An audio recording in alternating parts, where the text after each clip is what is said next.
ვინც გაიზიარებს სოფლის და გლეხობის და მშრომელების ინტერესს, ხალხიც იმისაკენ იქნება.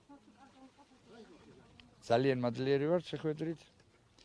დიდი პატივისცემით სარგებლობს მირიანი და ხალხშიც დიდი ავტორიტეტი აქვს. დიდებული პიროვნება, ეგეთი პიროვნება ღმერთო, დიდოუფალო გადმახედეთ, ეგეთი პიროვნება მოუვლინეთ ჩვენს საქართველოსა და ჩვენს ხევსა, რომ ხევის ხალხმა ცოტათი ამოისუნთქას.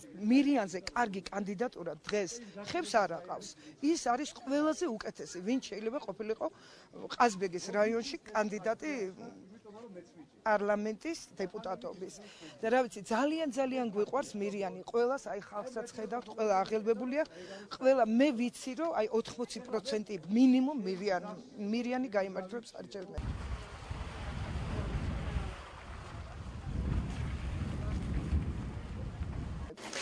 მოსახლეობასთან შეხვედრის მიზანი თავისთავად ცხადია ის არის, რომ გავაცნოთ ჩვენი სამოქმედო პროგრამა, რას ვაპირებთ, რითი შეგვიძლია დავეხმაროთ მომავალში ამ მოსახლეობას და როგორ შეგვიძლია გადავჭრათ ის პრობლემები, რაც მოსახლეობას ამჟამად აქვს ხევში და არა მარტო ხევში.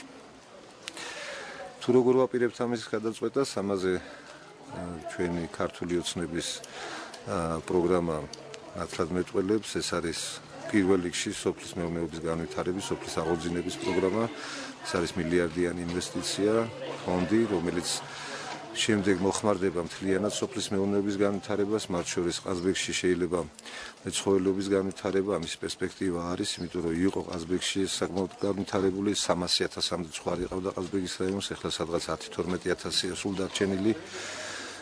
გარდა ამისა, საჭირო არის მსხვილფეხარქოსანი პირუტყვის ფერმების შექმნაც, სასათბურე მეურნეობების აღორძინებაც და სხვა მრავალი, რომელიც ჩვენ შეგვიძლია განვახორციელოთ ის პროგრამები, რომელიც ჩვენ შეგვიძლია გავახორციელოთ. მომავალი გვიჩვენებს ამას როგორ შევძლებთ. იმედი არის, რომ შევძლებთ.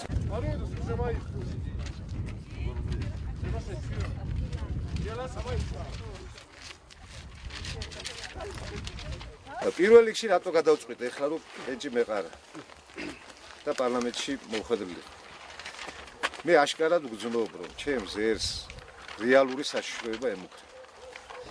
ერი რა არის ილია ჭავჭავაძემ დაგვიბარა ენა მამული და სარწმუნოება.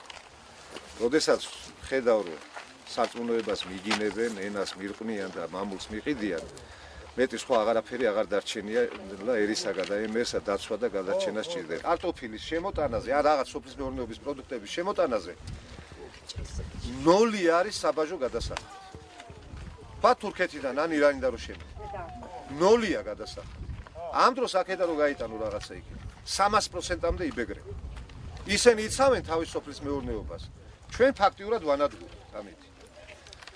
იმისათვის რომ სოფლის მეურნეობა აღორძინდეს და სოფელი აღორძინდეს, თავისთავად ცხადი არის საჭირო იქნება თანხა და ინვესტიციები. ღვთის მადლითა მოგვევლინდა კაცი, რომელსაც არაკლია. არ აქვს იმის საშუალება რომ ინვესტირება გააკეთოს ამ დარგში. გესმით რა არის საქმე? 4-5 კაცი ცდილობს რომ 4 მილიონი კაცი თავის ნებას დაუხმდებარას და როგორც თვითონ უნდა, როგორც თვითონ აწყობს ის რა ცხოვრას ისე. არა ბატონო. ხალხს როგორც აწყობს, აი ესე უნდა იცხოვრას იმ ხალხმა და აი ეს 4-5 კაცი აი ამ ხალხის სამსახურში უნდა იყოს და არა პირიქით.